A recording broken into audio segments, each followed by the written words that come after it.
আপনি কত musical chair খেলা দেখেছেন? যদি না দেখে থাকেন তাহলে দিল্লি ক্যাপিটালসের খেলা দেখুন। খেলা দেখার দরকার নেই, প্লেইং ইলেভেনটা দেখুন। কখনো সমীর রিজভি খেলছে, কখনো করুণ নায়ার খেলছে, কখনো নীতিশ রানা খেলছে, কখনো আশুতোষ শর্মা খেলছে।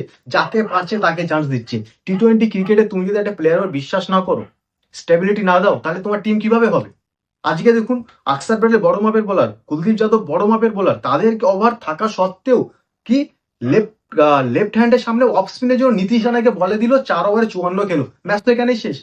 তার মানে কি তুমি কুলদীপ যাদব বিশ্বাস করছো না? আকসার প্যাটেল নিজের উপর বিশ্বাস করছে না। কি ওয়ার্ল্ড কাপে অভিষেক শর্মার অফ স্পিনে প্রবলেম হয়েছিল, আমি অফ স্পিনার দেবো, part time off spinner. Nitish Rana part টাইমও নয়, নীতিশ রানা নর্মাল বল করতে পারে।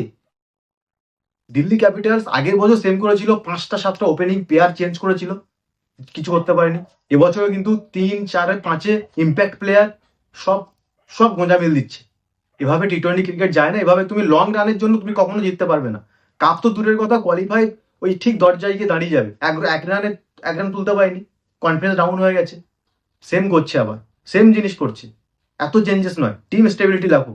আমার টিম এই খেলবে, আমার ইম্প্যাক্ট প্লেয়ার এই খেলবে। আকিব নাবিকে আমি যদি খেলাই, আরেকটা জিনিস, নাটরাজন যেখানে 10 করে ইকোনমি, আকিব নাবিকে খেলাও না, 4 ওভার দাও, কি করে দেখা যাক। যখন নাটরাজন খাচ্ছে, ওই খাবে।